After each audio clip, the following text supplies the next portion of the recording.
Everyone, और आज के इस वीडियो में मैं तुमको बताऊंगा तुम्हारे चैप्टर नंबर 1 हिस्ट्री के फ्रेंच रेवोल्यूशन के बारे में। तो फ्रेंच रेवोल्यूशन से को पढ़ने और समझने से पहले कुछ इम्पोर्टेंट पॉइंट्स हैं जो तुमको याद करने पड़ेंगे। तो इन इम्पोर्टेंट पॉइंट्स में एक इम्पोर्टेंट पॉइंट्स आते हैं। वैसे तुम्हारा फ्रेंच रेवोल्यूशन का चैप्टर तो बहुत बड़ा है, मगर इस वीडियो के कुछ अंश और कुछ आगे के पार्ट्स पढ़ने के बाद तुम बहुत अच्छे से चैप्टर को समझ पाओगे। तो कहानी कहाँ से शुरुआत होती है? तो मैं जो कहानियाँ बताता हूँ उसको बड़ा ध्यान से सुना करो, क्योंकि इनमें से बड़े बड़े मार्क्स के क्वेश्चन आते हैं। तो कहानी थी 14 जुलाई 1789 में। सुबह की थी और सारे पेरिस के लोग यह सोच रहे थे कि जो मिलिट्री है और वहाँ के जो ऑफिसर्स हैं वो उन पे फायर आर्म कर देंगे। तो इसके चलते उन्होंने एक हुड़दंग और दंगा फसाद करने की सोच ली, और उन 7,000 में से कुछ सैकड़े लोग गए थे पेरिस के प्रिजन में, जहाँ नाम था बेस्टाइल। और अब बताऊंगा तुमको वहाँ पे हुआ क्या, कि वहाँ पे जितने भी सैकड़ों लोग गए थे उन्होंने यहाँ पे बहुत तबाही और हुड़दंग मचाया, और यहाँ तक कि उन्होंने एक कमांडर को भी मार डाला और कुछ ज़्यादा से ज़्यादा प्रिजनर्स को निकाल दिया। अब बात है रेवोल्यूशन की। तो रेवोल्यूशन का मेन मतलब क्या होता है? इन political science a revolution is a fundamental and relatively sudden change in political power and political organization which occurs when the population revolts against the government, typically due to perceived oppression, political, social, economic।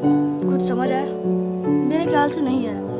तो revolution होता क्या है कि एक political science में जो तुम्हारे जैसे सिविक्स है उसमें डिफिनीशन दी गई है कि जो रेवोल्यूशन होता है वो एक फंडामेंटल और रिलेटिवली सडन चेंज होता है। मतलब कि वो कभी भी अचानक से हो सकता है, और वो एक फंडामेंटल होता है। तुम्हारे केमिकल चेंज के हिसाब से ही फंडामेंटल होता है, वो कभी भी चेंज हो सकता है, ऑकर हो सकता है। और ये जब ऑकर हो जाता है तो किसी भी पार्ट का, कोई सोसाइटी हो या फिर कोई भी रिलीजन हो या फिर कोई भी एरिया हो, उस पर एक बहुत बड़ा और बहुत जल्दी एक चेंज पड़ता है। अब मैं बताऊंगा तुमको कॉजेस ऑफ रेवोल्यूशन के बारे में। तो ऐसे क्या कारण थे कि फ्रांस के लोगों में इतनी आग आ गई जिससे उन्होंने इतना बड़ा दंगा फसाद करना शुरू कर दिया? तो उस वक्त का राजा था लुइस 16,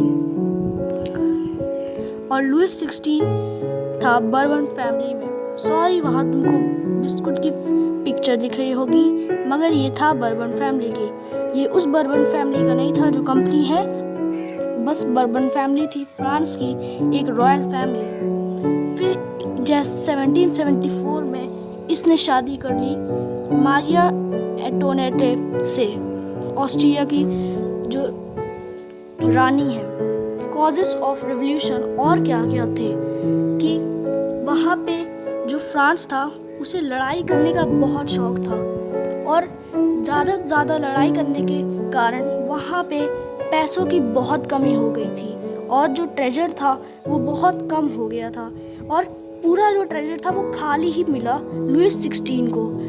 और मेंटेनिंग द पैलेस ऑफ वर्सलाइस।